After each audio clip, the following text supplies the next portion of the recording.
ये दोस्तों, फिल्मी टॉक के एक नए एपिसोड में आपका स्वागत है।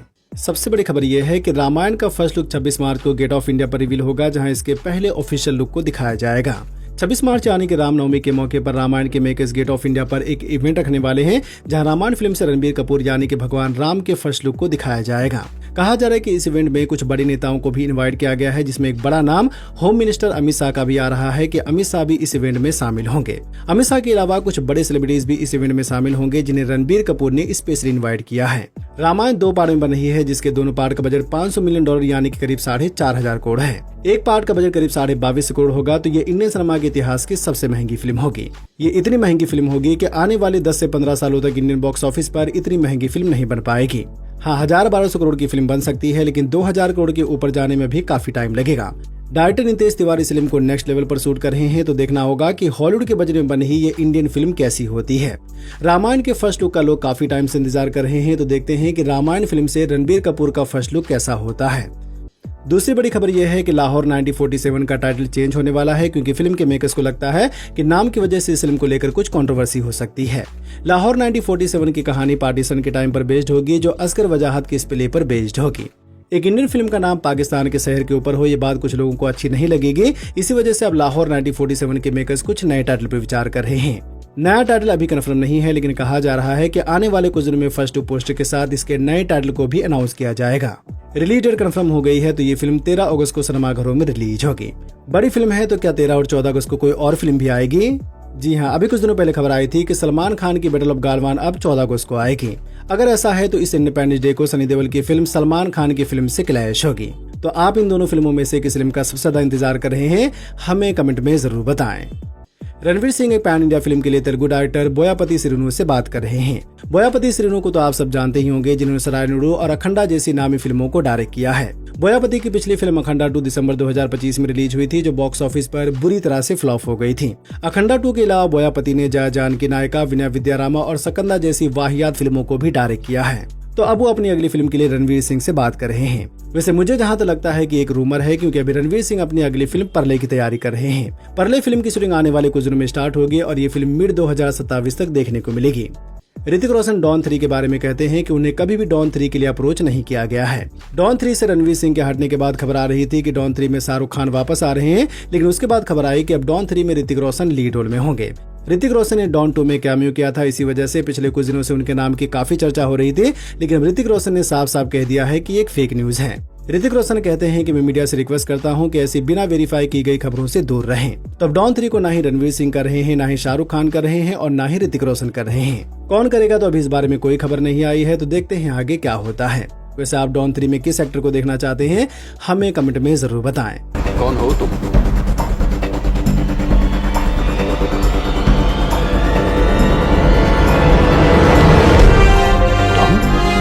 रागिनी एमएमएस के तीसरे पार्ट में तमन्ना भाटिया के साथ जुनैद खान को भी साइन किया गया है, जो रागिनी एमएमएस 3 में तमन्ना भाटिया के साथ लीड रोल में होंगे। रागिनी एमएमएस 2011 में और रागिनी एमएमएस 2 2014 में रिलीज हुई थी और इन दोनों फिल्मों ने बॉक्स ऑफिस पर काफी अच्छी कमाई की थी। रागिनी एमएमएस 3 की अनाउंसमेंट काफी पहले हो गई थी, तो अब इसके लीड कलाकारों का नाम कंफर्म हो गया है और साथ ही ये भी कहा गया है कि इस फिल्म को शशांक घोष डायरेक्ट करेंगे। शूटिंग को लेकर अभी ज्यादा अपडेट नहीं आई है, लेकिन कहा गया है कि इस फिल्म से जुड़ी बाकी अपडेट आने वाले कुछ दिनों में अनाउंस होगी। एक और बड़ी खबर यह है कि नानी की मच अवेटेड दी पैराडाइज की रिलीज डेट चेंज हो गई है। दी पैराडाइज पहले 26 मार्च को आने वाली थी, लेकिन अब ये फिल्म 5 महीने आगे कर दी गई है और अब ये फिल्म 21 अगस्त को रिलीज होगी। तो रामचरण की पैदी की तरह अब ये फिल्म भी मार्च के महीने में नहीं आएगी। पैदी 27 मार्च को आने वाली थी और नानी की दी पैराडाइज 26 मार्च को आने वाली थी, लेकिन अब ये दोनों फिल्में 26 और 27 मार्च से पोस्टपोन हो गई हैं। पैदी और दी पैराडाइज के मेकर्स अच्छे से जानते हैं कि वो टॉक्सिक और धुरंधर 2 के सामने नहीं टिक पाएंगे, क्योंकि पैन इंडिया में इन दोनों फिल्मों की हाइप काफी ज्यादा है। अब भले ही पैदी और दी पैराडाइज 10 दिन के बाद आने वाली थी, लेकिन फिर भी उन्हें इन दोनों फिल्मों से काफी फर्क पड़ता। तो इन्हीं कुछ रीजन की वजह से पैदी और दी पैराडाइज पोस्टपोन हो गई है।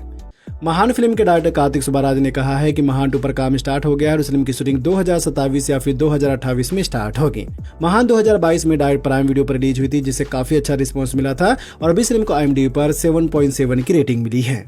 तो महान का दूसरा पार्ट आ रहा है, लेकिन अभी फिल्म में टाइम लगेगा, क्योंकि जैसा कि कहा गया है तो फिल्म की शूटिंग 2027 या फिर 2028 में स्टार्ट होगी। रेट्रो के बाद कार्तिक सुब्बाराज एक छोटे बजट की फिल्म पर काम कर रहे हैं, जिसमें उन्होंने किसी नए एक्टर को साइन किया है। इस फिल्म के बाद कार्तिक सुब्बाराज एक और फिल्म को करेंगे और उसके बाद महान 2 को डायरेक्ट करेंगे। अच्छे डायरेक्टर हैं, तो देखते हैं कि कार्तिक सुब्बाराज की आने वाली फिल्में कैसी होती हैं। गेट आउट और ब्लैक पैंथर के एक्टर डेनियल कलुया एक नई साई-फाई थ्रिलर फिल्म करने जा रहे हैं जिसे टुगेदर फिल्म के डायरेक्टर माइकल संग्स डायरेक्ट करेंगे। टुगेदर को अगर आपने नहीं देखा है तो ये फिल्म आपको जरूर देखनी चाहिए क्योंकि फिल्म का कॉन्सेप्ट काफी जबरदस्त है जिसे देखकर आप हैरान हो जाएंगे। तो टुगेदर की तरह माइकल संग्स एक और फिल्म लेके आ रहे हैं जिसका नाम होगा होटल होटल होटल होटल। इस फिल्म की कहानी एक ऐसे आदमी के इर्द गिर्द घूमती हुई नजर आएगी जो एक होटल के कमरे में फंसा होता है। उसे बिल्कुल भी पता नहीं होता कि वो यहाँ कैसे आया है और वो इस होटल से बाहर कैसे निकलेगा। फिल्म का कॉन्सेप्ट काफी अच्छा लग रहा है, तो देखते हैं कि इस फिल्म से जुड़ी बाकी अपडेट कब तक आती है। हॉब्स एंड शो की जोड़ी जेसन स्टेथम और डायरेक्टर डेविड लीच एक नई एक्शन फिल्म के साथ वापस आ रहे हैं। फिल्म का नाम Jason Statham stole my bike होगा, जिसमें जेसन स्टेथम खुद अपने ही रोल में नजर आएंगे। जेसन स्टेथम अपने तगड़ा एक्शन सीक्वेंस की वजह से जाने जाते हैं, तो देखना होगा कि उनकी अगली फिल्म कैसी होती है।